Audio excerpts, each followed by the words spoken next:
प्रधानमंत्री नरेंद्र मोदी ने सरदार वल्लभ भाई पटेल की जयंती राष्ट्रीय एकता दिवस के मौके पर गुजरात के केवड़िया में आयोजित एक कार्यक्रम में हिस्सा लिया। एक कदम भी पीछे रहना नहीं है, हमें निरंतर एकता के मंत्रों को जीना है। एकता को साकार करने के लिए हमें अपना निरंतर योगदान देना है। प्रधानमंत्री नरेंद्र मोदी ने इस मौके पर देश के पहले गृह मंत्री सरदार पटेल को श्रद्धांजलि अर्पित की। बता दें कि देश की एकता, अखंडता और सुरक्षा के संरक्षण और इसे सुदृढ़ बनाए रखने की भावना को और मजबूत करने के उद्देश्य से प्रधानमंत्री नरेंद्र मोदी के नेतृत्व में सरकार ने सरदार वल्लभ भाई पटेल की जयंती को राष्ट्रीय एकता दिवस के रूप में मनाने का ऐतिहासिक निर्णय लिया था। प्रधानमंत्री मोदी ने लौह पुरुष सरदार वल्लभ भाई पटेल की 148वीं जयंती पर उन्हें श्रद्धांजलि अर्पित करते हुए कहा कि राष्ट्रीय एकता के लिए उनकी प्रतिबद्धता आज भी सभी का मार्गदर्शन करती है।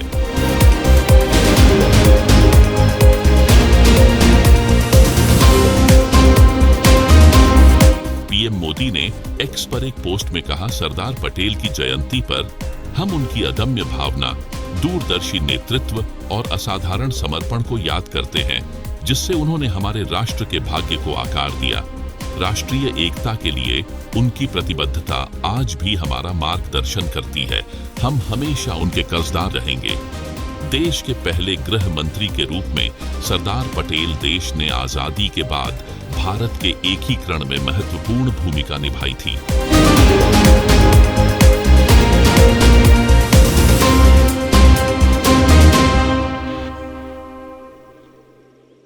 मैं सत्यनिष्ठा से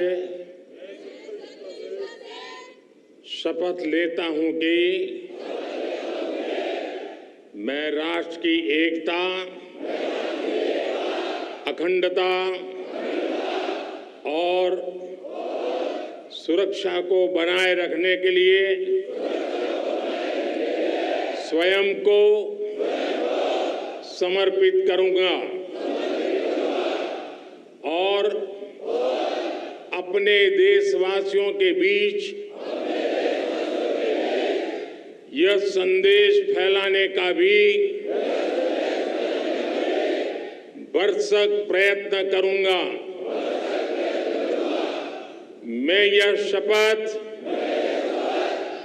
अपने देश की एकता की भावना से ले रहा हूं, जिसे सरदार वल्लभ भाई पटेल की दूरदर्शिता एवं कार्यों द्वारा संभव बनाया जा सका। मैं अपने देश की आंतरिक सुरक्षा सुनिश्चित करने के लिए अपना योगदान करने का भी सत्यनिष्ठा से संकल्प करता हूं। भारत माता की, भारत माता की। आप सभी युवाओं का, जाबाजों का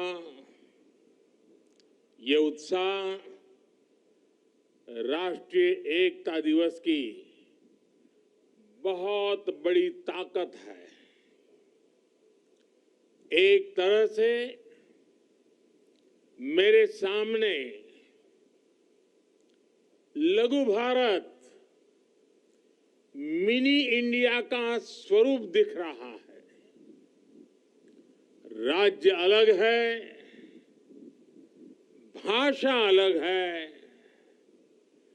परंपरा अलग है, लेकिन यहां मौजूद हर व्यक्ति एकता की मजबूत डोर से जुड़ा हुआ है। मन के अनेक है, लेकिन माला एक है। तन अनेक है, लेकिन मन एक है। जैसे 15 अगस्त हमारी स्वतंत्रता के उत्सव का और 26 जनवरी हमारे गणतंत्र के जयघोष का दिवस है, उसी तरह 31 अक्टूबर का ये दिन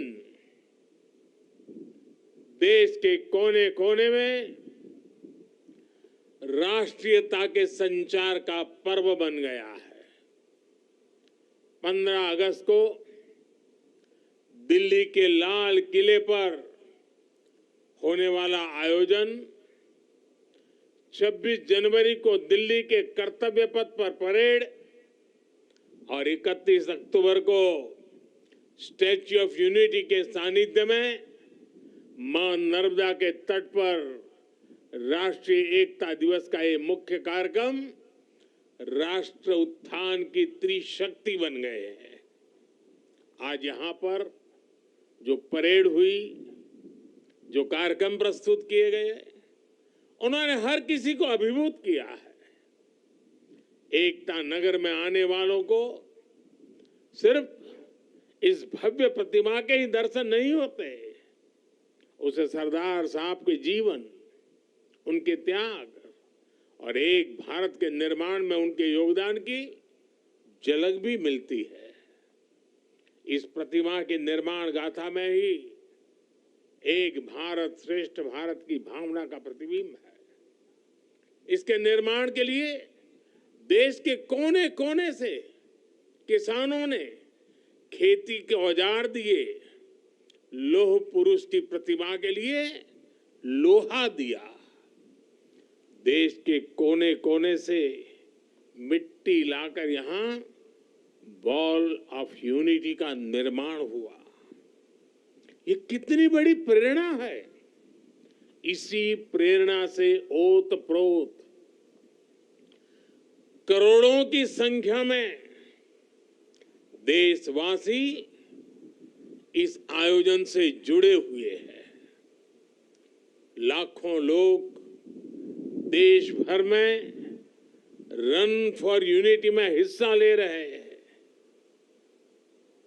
एकता के लिए दौड़, लाखों लोग सांस्कृतिक कार्यक्रमों के जरिए इसका हिस्सा बन रहे हैं। जब हम देश में एकता का ये प्रवाह देखते हैं, जब 140 करोड़ भारतीयों में एकजुटता के ये भाव देखते हैं, तो ऐसा लगता है जैसे सरदार साहब के आदर्श ही एक भारत श्रेष्ठ भारत का संकल्प बनकर हमारे भीतर दौड़ रहे हैं। मैं इस पावन अवसर पर सरदार वल्लभ भाई पटेल के चरणों में नमन करता हूं।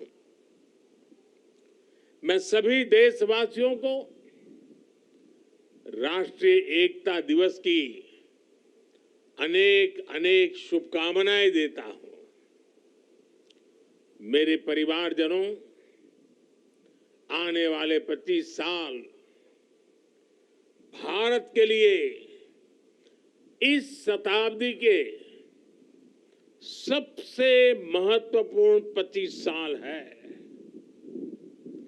इन 25 वर्षों में हमें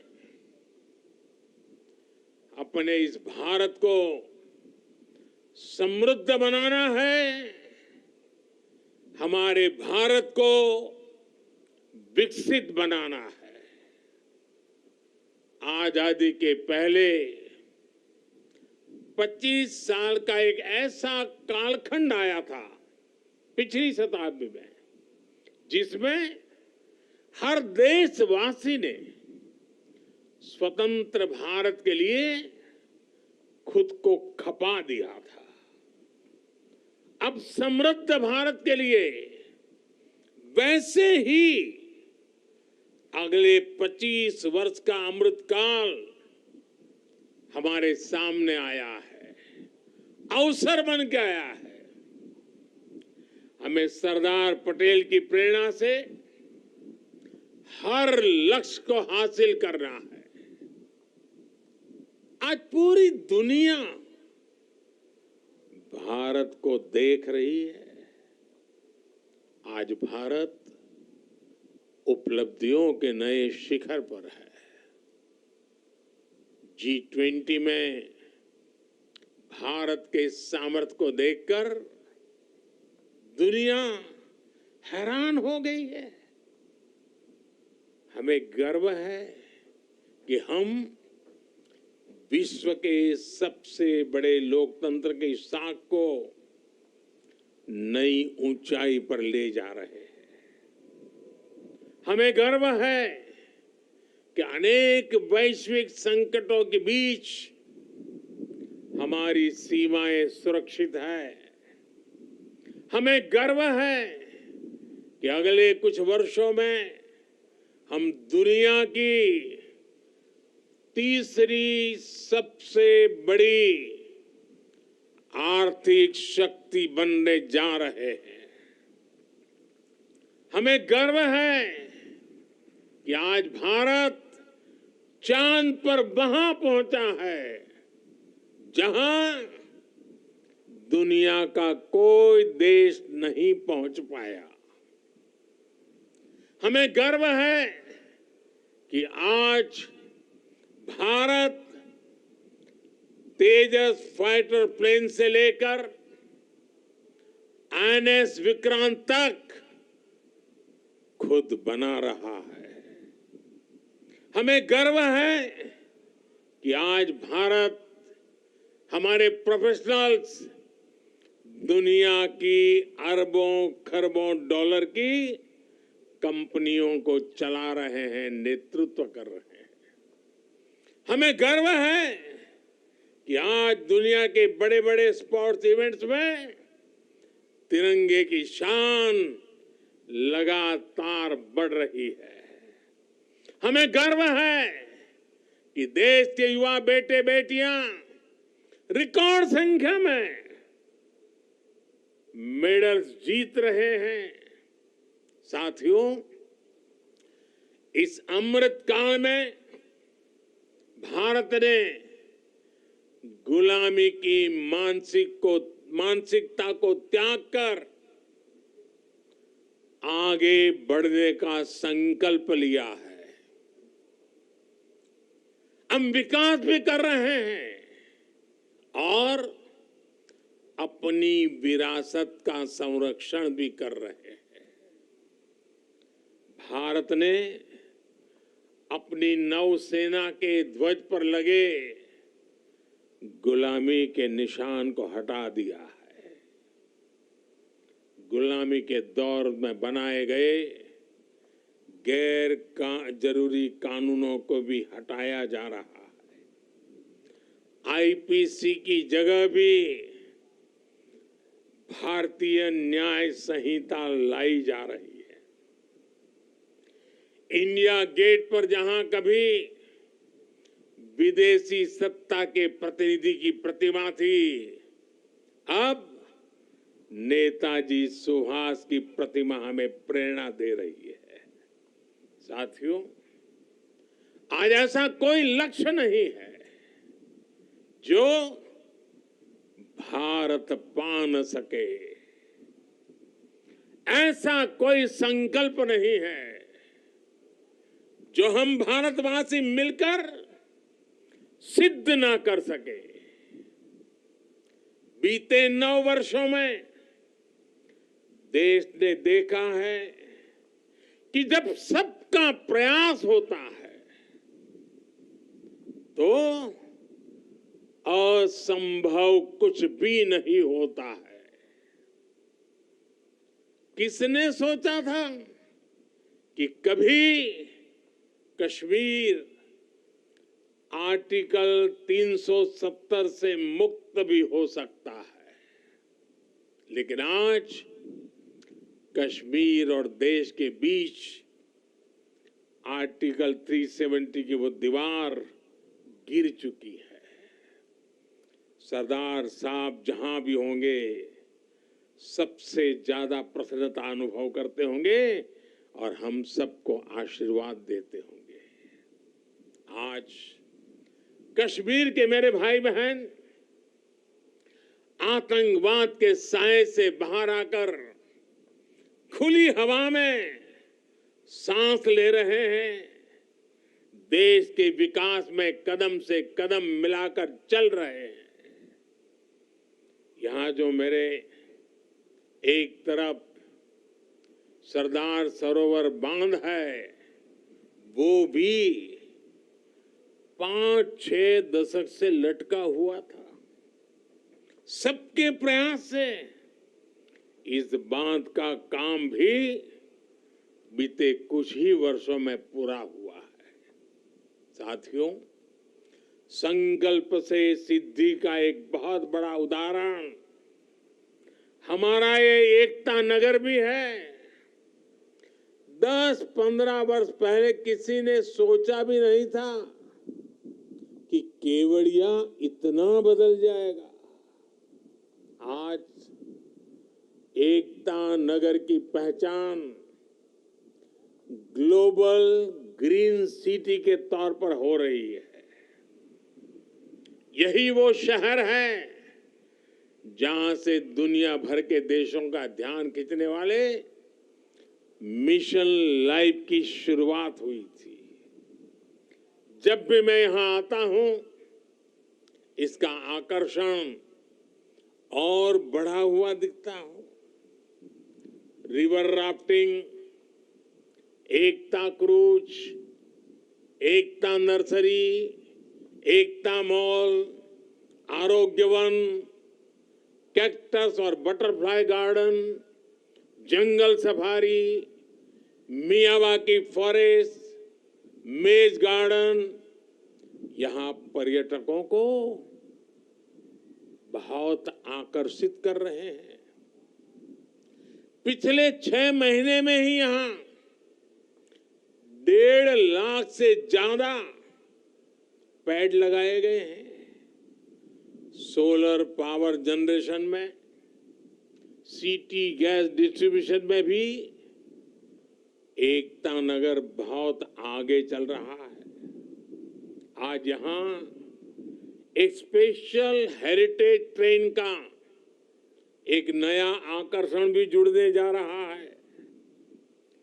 एकता नगर स्टेशन और अहमदाबाद के बीच चलने वाली इस ट्रेन में हमारी विरासत की झलक भी है और आधुनिक सुविधाएं भी है। इसके इंजन को स्टीम इंजन का लुक दिया गया है, लेकिन ये चलेगी बिजली से। एकता नगर में इको फ्रेंडली ट्रांसपोर्ट की व्यवस्था भी की गई है। अब यहां पर्यटकों को ई बस, ई गोल्फ कार्ट और ई साइकिल के साथ पब्लिक बाइक शेयरिंग सिस्टम की सुविधा भी मिलेगी। पिछले 5 वर्षों में 1.5 करोड़ से ज्यादा पर्यटक यहां आ चुके हैं और ये संख्या निरंतर बढ़ती जा रही है। इसका बहुत बड़ा लाभ यहां के हमारे आदिवासी भाई बहनों को हो रहा है। उन्हें रोजगार के नए साधन मिल रहे हैं। साथियों, आज पूरा विश्व भारत के संकल्प की दृढ़ता को, भारतवासियों के पौरुष और प्रखरता को, भारतीय जनशक्ति की जिजीविषा को आदर और विश्वास से देख रहा है। भारत की अविश्वसनीय, अतुलनीय यात्रा आज हर किसी के लिए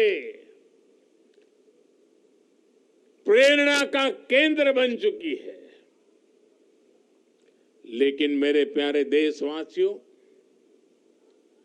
हमें कुछ बातों को कभी भी भूलना नहीं है, उसको सदा सर्वदा याद भी रखना है।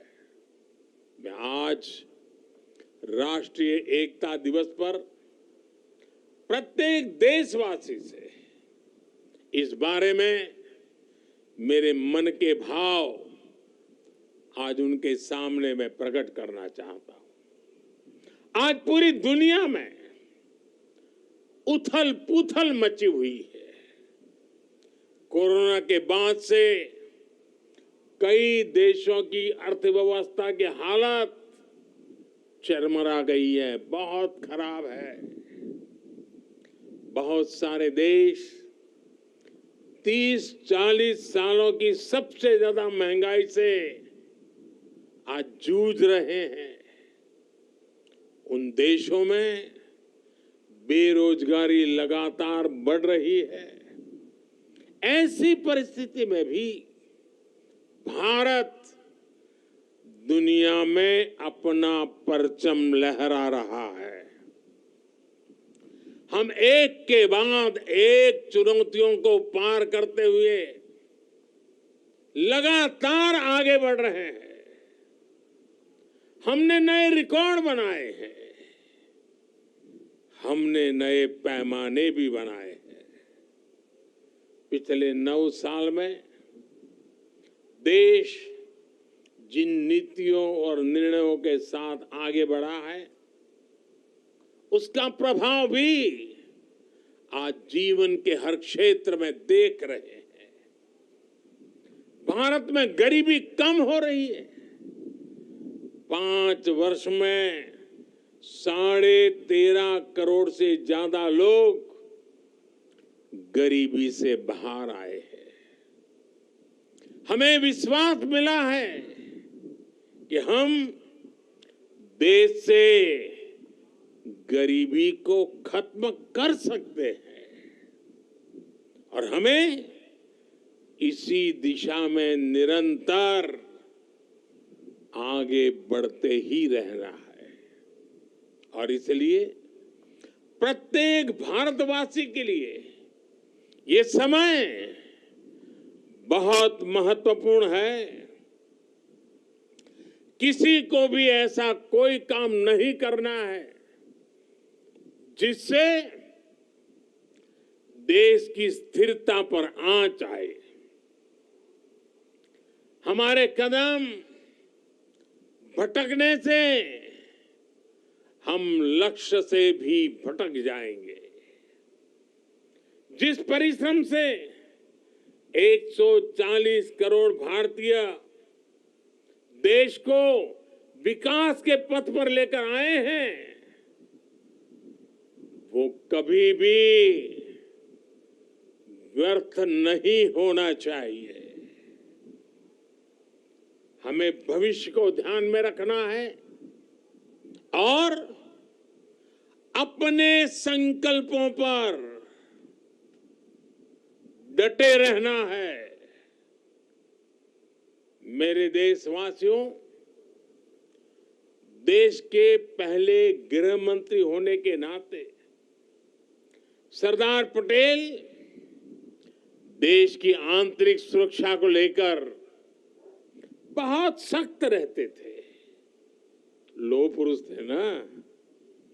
पिछले 9 वर्षों से देश की आंतरिक सुरक्षा को कई मोर्चों से चुनौती मिलती रही है, लेकिन हमारे सुरक्षा बलों की दिन रात की मेहनत भी और उसकी वजह से देश के दुश्मन अपने मंसूबों में पहले की तरह कामयाब नहीं हो पा रहे हैं। लोग अब भी उस दौर को नहीं भूले हैं जब भीड़ भरी जगहों पर जाने से पहले मन शंका से भर जाता था। त्योहारों की भीड़, बाजार, पब्लिक प्लेस और जो भी आर्थिक गतिविधियों के केंद्र होते थे, उन्हें निशाना बनाकर देश के विकास को रोकने की साजिश होती थी। लोगों ने ब्लास्ट के बाद की तबाही देखी है, बम के धमाकों से हुई बर्बादी देखी है। उसके बाद जांच के नाम पर उस समय की सरकारों की सुस्ती भी देखी है। आपको, देश को उस दौर में वापस लौटने नहीं देना है। हमारे सामर्थ्य से उसे रोकते ही रहना है। जो लोग देश की एकता पर हमले कर रहे हैं, हम सभी देशवासियों को उन्हें जानना है, पहचानना है, समझना है और उनसे सतर्क भी रहना है।